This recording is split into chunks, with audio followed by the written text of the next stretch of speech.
Estás con Jorge Méndez. En Frecuencia Abierta.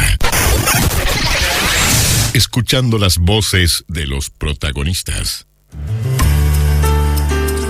Los integrantes de la Unidad Popular Movimiento 26 de Marzo han hecho público un comunicado de prensa donde se indica a la población que ante la aprobación de la reforma de la seguridad social por parte del actual gobierno, esa organización política quiere expresar las siguientes razones para estar en contra de la misma e impulsar una recolección de firmas que permita ir por la aprobación de un plebiscito constitucional que la derribe. Y allí vienen los argumentos que esgrimen los integrantes de la Unidad Popular 26 de Marzo.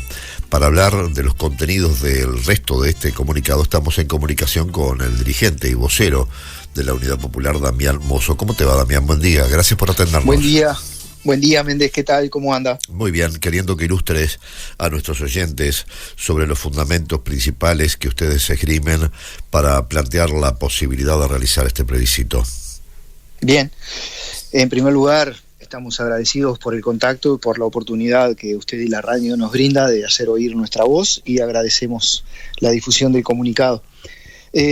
Básicamente, lo que nosotros queremos transmitirle a la población es que la Unidad Popular y el Movimiento 26 de Marzo, como integrante de dicho movimiento político, estamos integrados al Movimiento Nacional en Defensa de la Seguridad Social, y básicamente vamos por una campaña de recolección de firmas que durante este año nos permita recolectar unas 300.000 firmas para el año próximo, en 2024, impulsar un plebiscito que reforme la Constitución y que consagre la seguridad social como un derecho humano fundamental.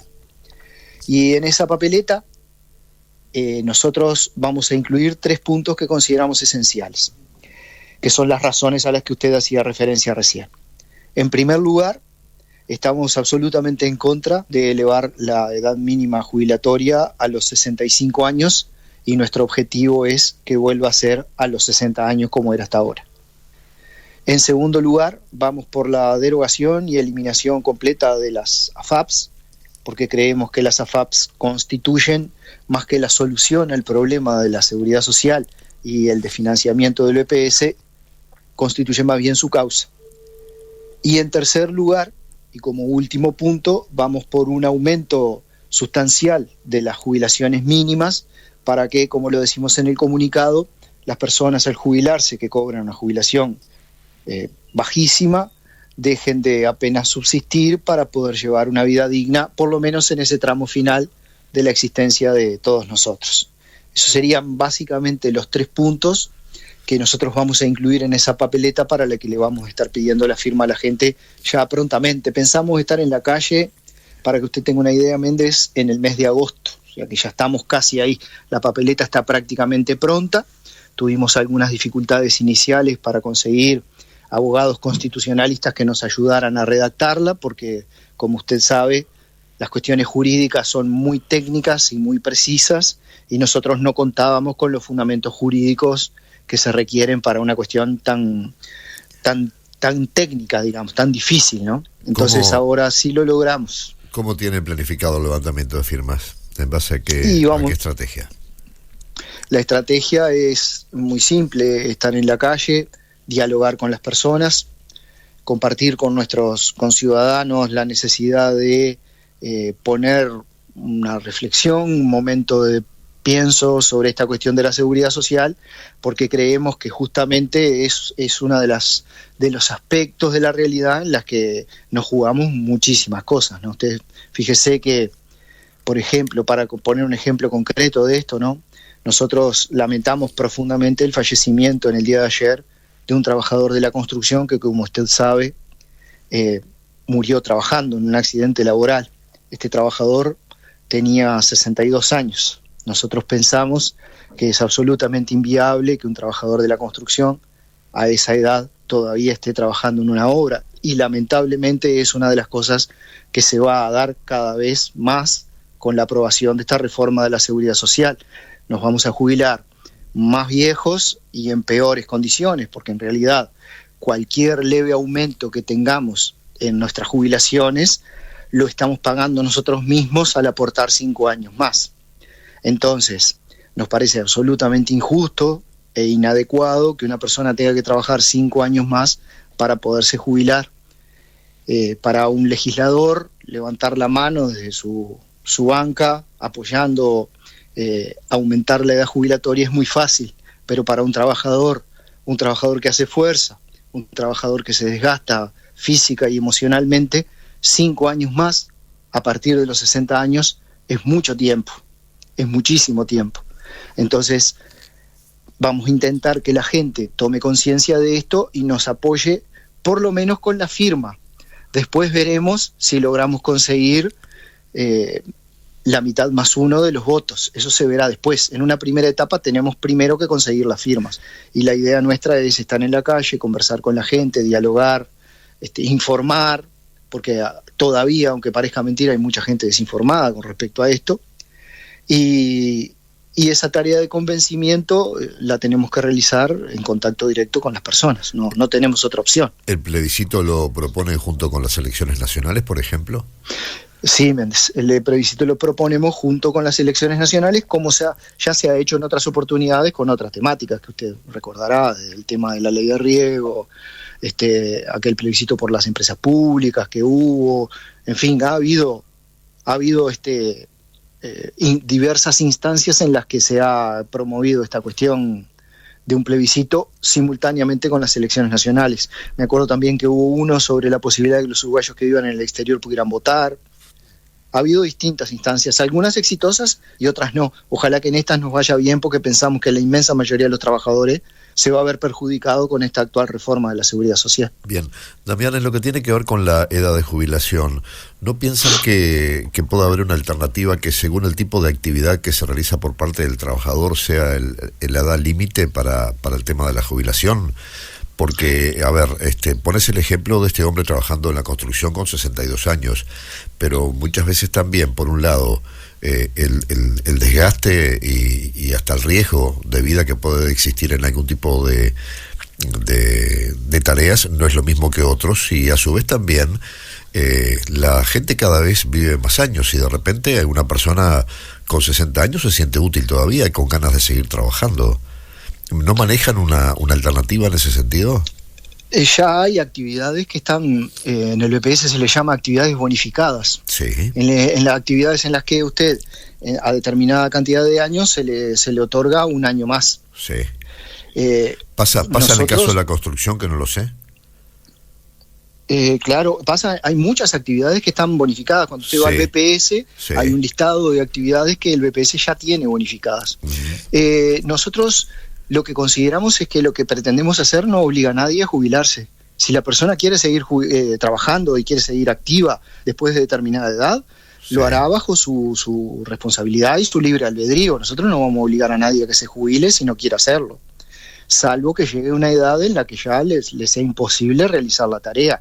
Por ejemplo, en el caso de los funcionarios públicos, no se puede trabajar por encima de los 70 años. Eso está decretado así. Sí. Ahora, si alguien antes de ese periodo quiere seguir trabajando, a nosotros nos parece bien.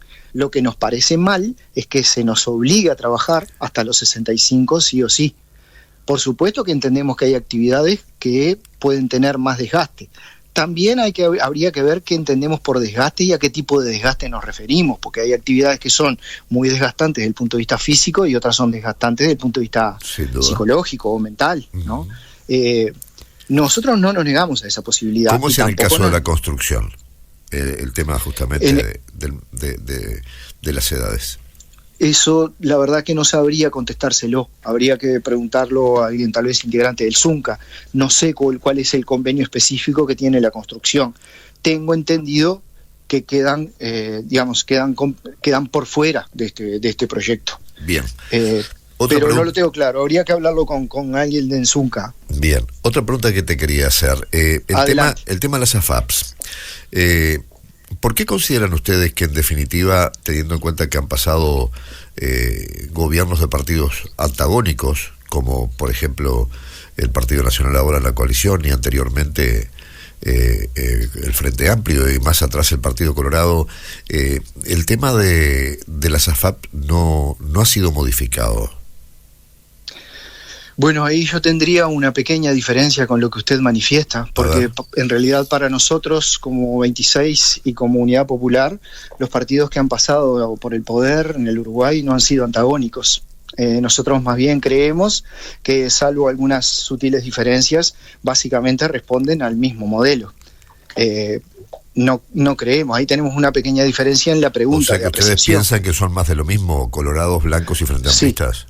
Sí, pensamos que, salvo algunas sutiles diferencias, en realidad todos los partidos, usted nombró los tres partidos políticos que han pasado por el gobierno después del retorno de la democracia, por ejemplo, desde el punto de vista económico, han aplicado básicamente el mismo modelo agroforestal, de explotación extensiva, un modelo de privatizaciones, un modelo de otorgamiento de zonas francas y exoneraciones de pagos impositivos a un montón de empresas. Por eso ahí tenemos como yo le decía, una pequeña diferencia. Intento contestarle la pregunta. No, está bien, te entiendo. La pregunta que usted me hace es por qué considera que las AFAP han seguido existiendo a pesar de que han pasado distintos partidos políticos por el gobierno. Claro. Porque responden al mismo modelo los partidos políticos que han venido transitando por el gobierno, y porque detrás de esto, y nosotros lo tenemos claro, sabemos que va a ser una lucha titánica esta, enorme para nosotros que somos un partido político pequeño, porque detrás de esto está el sistema financiero nacional e internacional. Porque en definitiva, al aplicar el mismo modelo económico, todos los gobiernos han tenido que de alguna manera permanecer sujetos a ciertas políticas monetarias, económicas y empresariales que en definitiva responden básicamente al mismo modelo. Entonces, como detrás de todo esto, porque detrás de las AFAPs está el sistema financiero nacional e internacional, no han querido hacerlo, no han querido tocar el tema de las AFAPs. El tema de las AFAPs es un tema del que no se habla. Nosotros creemos que es en realidad el nudo del asunto. Fíjese que el BPS tiene en este momento un déficit de $600 millones anual. Y el dinero que el BPS vuelca a las AFAPs anualmente es $1.200 millones. Lo cual quiere decir que si nosotros eliminamos las AFAPs y llevamos ese dinero íntegramente a BPS, como era antes de la primera reforma en el año 96, en realidad solucionaríamos el problema del déficit. Lo que pasa es que eso requiere una cuota de osadía y de coraje que es necesario tener en este momento para animarse a hacerlo. Pero, Damián, hay gente que tiene su dinero en las AFAPs y lo tiene y está conforme. De repente, supongo. Bien, entonces se le quita el derecho a elegir. Entonces no firmarán nuestra papeleta y no nos votarán en el plebiscito en contra de las AFAPs. Este es el juego de la democracia, funciona así, ¿verdad? O sea, uno hace lo que le parece que le resulta mejor y toma las iniciativas que le parecen más adecuadas de acuerdo con su leal saber y entender, y nos parece correcto. Argumentaremos unos y otros a favor o en contra de esta instancia, veremos, el tiempo dirá. Por ahora, lo primero que tenemos que hacer nosotros es conseguir las 300.000 firmas, para que la gente, para que el pueblo uruguayo pueda decidir acerca de su seguridad social. Si hay personas que están contentas con las AFAPs, nos parece bien, no nos votarán, no nos firmarán la papeleta y no votarán en el plebiscito, pero veremos, eso el tiempo lo dirá, Méndez. Bien, el plazo que se marcan para conseguir las 300.000 firmas es de acá a fin de año, ¿es así? En principio, sí, hasta comienzos del 2024. Bien, Damián Mozo, gracias por esta conversación muy amable. No, gracias a usted, Méndez. Le agradecemos desde el 26 y la UP la posibilidad de estar comunicándonos con la gente. Muy amable. Buena jornada. Igual. La conversación con Damián Mozo era vinculada al levantamiento de firmas promovida por el Movimiento 26 de Marzo y la Unidad Popular para derogar la reforma jubilatoria aprobada en nuestro país. Lo escuchaste aquí en Frecuencia Abierta. Frecuencia Abierta.